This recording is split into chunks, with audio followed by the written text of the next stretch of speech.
بسم اللہ الرحمن الرحیم الحمد للہ رب العالمین والعاقبۃ للمتقین ولا عدوان الا علی الظالمین والصلاة والسلام علی اشرف الانبیاء والمرسلین ومن تبعهم بإحسان الى یوم الدین وبعد۔ قال اللہ تبارک وتعالی فی محکم تنزیلہ اذ تلقونہ بألسنتکم وتقولون بأفواہکم ما لیس لکم بہ علم وتحسبونہ ہینا وہو عند اللہ عظیم۔ محترم سامعین حضرات، میں آج آپ کے سامنے جس عنوان کے تحت کچھ بولنا چاہتا ہوں وہ ہے شکوک و شبہات سے اجتناب۔ اس ضمن میں ایک حدیث آپ کے سامنے ابھی پیش کی جائے گی۔ پہلے آیت کا ترجمہ کرتا ہوں۔ اللہ تبارک و تعالی نے فرمایا اذ تلقونہ بألسنتکم، تم بات کو زبان در زبان نقل کرتے چلے جا رہے تھے، ما لیس لکم بہ من علم، جس کے بارے میں تمہیں ذرہ برابر بھی کوئی خبر نہیں، وتحسبونہ ہینا، اور اسے تم بہت ہی آسان اور کمتر سمجھتے تھے، جبکہ اللہ تبارک و تعالیٰ کے نزدیک یہ بہت بڑی بات ہے۔ یہ آیت حضرت عائشہ صدیقہ رضی اللہ تعالی عنہا کے اتہام کے اوپر نازل ہوئی تھی کہ جب یہ منافقین اور کچھ اس منافق کے ساتھ کچھ اور احباب شامل ہو گئے تھے، اس کے ضمن میں یہ آیت نازل ہوئی تھی کہ عائشہ صدیقہ رضی اللہ تعالی عنہا جب نبی کریم صلی اللہ تعالی علیہ وسلم غزوہ بنو المصطلق کی طرف گئے تھے اور جب وہاں سے کوچ کرنے لگے تو بیچ میں ایک راستے میں پڑاؤ ڈالا، اور پڑاؤ ڈالنے کے بعد رات وہیں گزاری۔ اسی ضمن میں حضرت عائشہ صدیقہ رضی اللہ تعالی عنہا قضائے حاجت کے لیے باہر نکل گئی۔ صحابہ کرام رضوان اللہ علیہم اجمعین کو یہ خبر نہ ہو سکی اور آپ کے ہودج کو اٹھا کر کے اونٹ کے اوپر رکھ دیا گیا اور وہاں سے کوچ کر گئے۔ عائشہ صدیقہ رضی اللہ تعالی عنہا کا ہار اسی سفر میں اور اسی قضائے حاجت کی وقت کہاں گر گیا، واپس اسی تلاش میں حضرت عائشہ صدیقہ رضی اللہ تعالی عنہا کو کچھ دیر ہو گئی۔ لوگوں نے سمجھا کہ عائشہ صدیقہ رضی اللہ تعالی عنہا ہودج پہ بیٹھی ہوئی ہے، ہلکی پھلکی تھی، ہودج میں بیٹھی ہوئی، اٹھا کے ہودج پر رکھ دیے اور وہاں سے کوچ کر گئے۔ جب واپس آئی تو دیکھا قافلہ کوچ کر چکا ہے، وہ مرتا کیا نہ کرتا بیٹھ گئی، اور اس کے بعد بیٹھے بیٹھے جب اونگ آنے لگی تو سو گئی۔ اور نبی کریم صلی اللہ تعالیٰ علیہ وسلم نے صفوان ابن معطل رضی اللہ تعالیٰ عنہ کو سفر سے کوچ کرتے وقت مسافرین کی، مجاہدین کی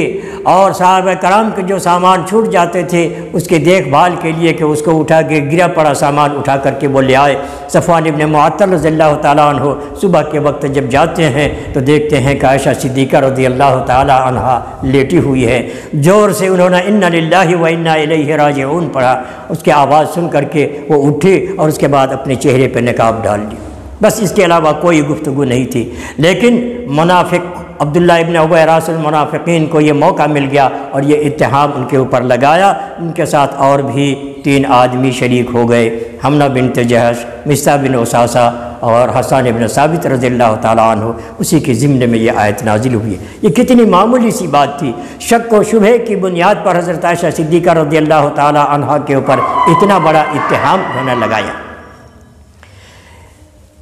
محترم ناظرین، شکوک کے شبہات سے انسان کو بچنا چاہیے، اور شکوک کے شبہات کی وجہ سے کسی کے اوپر کوئی بات یا کوئی ایسا حکم نہیں لگانا چاہیے جو تکلیف دہ ہو، اور اس کے بعد پھر یہ اتنا بڑا یہ افواہ ہو جائے کہ پورے معاشرے کو اس سے متعفن اور بدبودار کر دے۔ ہمیں اس سے اجتناب اور اس سے پرہیز کرنے کی ضرورت ہے۔ نبی کریم صلی اللہ تعالیٰ علیہ وسلم کی ایک وہ حدیث جو بخاری شریف میں نبی کریم صلی اللہ تعالیٰ علیہ وسلم کی اس حدیث کو اور عقبہ بن نافع جس کے راوی ہیں اور جن کا معاملہ ہے، وہ امام بخاری رحمۃ اللہ علیہ نے اسے کتاب العلم میں، کتاب النکاح، کتاب البیوع اور کتاب الشہادات میں اس روایت کو نقل کیا ہے، میں آپ کے سامنے اسے پیش کرتا ہوں، اور اس لیے پیش کر رہا ہوں تاکہ اس سے ہم عبرت حاصل کریں، اس سے ہم بچیں، اور اسے موعظت کو حاصل کر کے اپنے آپ کو شکوک و شبہات سے اپنے آپ کو بچا سکیں۔ عقبہ بن حارث رضی اللہ تعالی عنہ کہتے ہیں، وان عقبۃ بن الحارث رضی اللہ تعالی عنہ انہ تزوج ابنۃ لابی احاب بن عزیز فجاءت امرأة وفي رواية فجاءت امرأة سوداء فقالت إني قد أرضعت عقبة والذي قد تزوج بها، فقال عقبة ما أعلم أني قد أرضعتني ولا أخبرتني، فركب إلى رسول الله صلى الله عليه وسلم بالمدينة فسأله، فقال رسول الله صلى الله عليه وسلم كيف وقد قيل، ففارقها عقبة وتزوجت زوجا غيره، رواہ البخاری۔ عقبہ بن حارث رضی اللہ تعالی عنہ کہتے ہیں کہ میں نے عزیز ابن احاب کی بیٹی سے میں نے شادی کی۔ ایک عورت آئی، دوسری روایت کے مطابق ایک کالی کلوٹی معمولی عورت آئی، اور اس عورت نے یہ دعویٰ کیا کہ میں نے عقبہ کو اور جس سے عقبہ نے شادی کی ہے ان دونوں کو میں نے دودھ پلایا ہے۔ انی قد ارضعت عقبۃ واللتی قد تزوج بها، میں نے عقبہ اور جس سے عقبہ نے شادی کی ہے ان دونوں کو میں نے دودھ پلایا ہے۔ حضرت عقبہ رضی اللہ تعالیٰ عنہ نے کہا کہ ما اعلم، مجھے کوئی خبر نہیں، مجھے کوئی پتہ نہیں کہ تو نے مجھ کو دودھ پلائی ہے۔ قد ارضعتنی ولا اخبرتنی، اور تو نے مجھ کو اس سے پہلے خبر بھی نہیں کی ہے کہ میں نے تم دونوں کو دودھ پلایا ہے، لہذا تم رضائی بہن ہو اور تم سے نکاح جائز نہیں۔ اتنا کہنے کے بعد ایک شک پیدا کر دیا، اور یہ شک کی بنیاد پر حضرت عقبہ بن حارث رضی اللہ تعالی عنہ نے مکہ مکرمہ سے سفر کر کے مدینہ منورہ ایک مسئلے کے لیے وہ کوچ کرتے ہیں، اور نبی کریم صلی اللہ تعالیٰ علیہ وسلم کی خدمت میں حاضر ہوتے ہیں، اور آپ سے یہ مسئلہ پوچھتے ہیں کہ آپ یہ مسئلہ ہمیں بتائیے کہ اس کا کیا حکم ہے کہ میں نے جس لڑکی سے شادی کیا اور ایک عورت نے دعویٰ کر دیا کہ میں نے تم دونوں کو دودھ پلایا۔ نبی کریم صلی اللہ تعالیٰ علیہ وسلم نے اس شک کی بنیاد پر مسئلے کو ثابت نہ کیا، اور اس کے بعد کہا کیف وقد قیل، کیسے تم ان کو اپنے عقد میں، اپنے نکاح میں اور اپنی زوجیت میں تم اس کے رکھ سکتے ہو، جبکہ یہ بات کہی گئی کہ وہ تم کو دودھ پلائی ہے، اور جب وہ دودھ پلا دی ہے تو وہ تمہاری رضائی بہن ہے، اور رضائی بہن سے نکاح کرنا حرام ہے۔ اس لیے نبی کریم صلی اللہ تعالیٰ علیہ وسلم نے شک کی بنیاد پر مسئلے کو ثابت کرنے کے بجائے مسئلے کو آپ نے رد کر دیا۔ تو معلوم یہ ہوا کہ شریعت مطہرہ نے شریعت شک کی بنیاد پر کوئی مسئلہ ثابت نہیں کرتا، بلکہ جب تک اس پر یقین نہ ہو جائے تب تک کوئی مسئلہ ثابت نہیں ہو سکتا ہے۔ پھر حضرت عقبہ بن حارث رضی اللہ تعالیٰ عنہ نے اپنی اس بیوی کو اپنے سے الگ کر دیا، ففارقھا عقبۃ،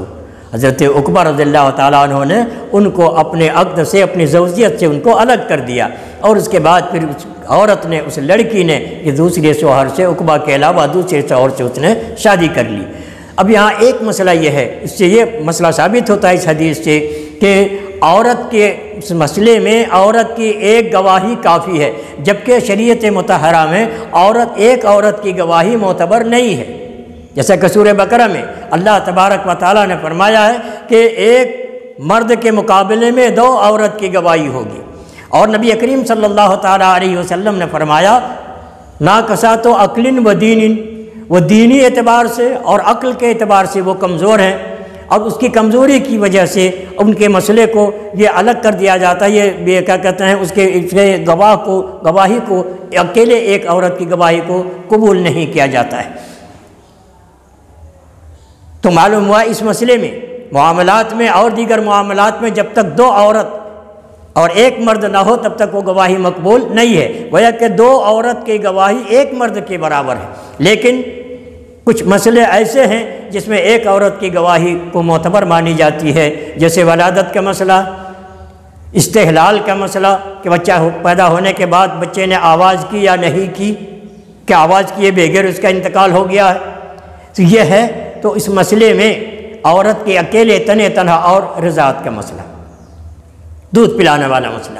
یہ تین چیزوں میں صرف ایک عورت کی گواہی معتبر ہے، اور اسے نبی کریم صلی اللہ تعالیٰ علیہ وسلم نے ایک عورت کی گواہی کو معتبر قرار دیا ہے، جبکہ دوسری اور مسائل میں، معاملات میں ایک عورت کی گواہی غیر معتبر ہے، اس کو معتبر نہیں شمار کیا جاتا ہے۔ تو میرے بھائیوں، میرے عزیزوں، میرے ساتھیوں، میرے ناظرین، یہاں شکوک و شبہات پر نبی کریم صلی اللہ تعالیٰ علیہ وسلم نے اس مسئلے کو ختم کر دیا۔ ایک اور روایت پیش کر کے اپنی بات میں ختم کرتا ہوں۔ حضرت حسن ابن علی رضی اللہ تعالیٰ عنہ کہتے ہیں، وعن الحسن ابن علی رضی اللہ تعالیٰ عنہ قال حفظت من رسول اللہ صلی اللہ علیہ وسلم دع ما یریبک الی ما لا یریبک، رواہ الترمذی۔ امام ترمذی رحمۃ اللہ علیہ نے اس حدیث کو نقل کیا ہے اور فرمایا ہے کہ حضرت حسن ابن علی رضی اللہ تعالیٰ عنہ روایت کرتے ہیں کہ میں نے نبی کریم صلی اللہ تعالیٰ علیہ وسلم کی زبان مبارک سے یہ حدیث یاد کی ہے۔ وہ کیا؟ کہ ان تمام چیزوں کو چھوڑ دو جس کے بارے میں تم کو شک ہو، کہ اترک ما تشک،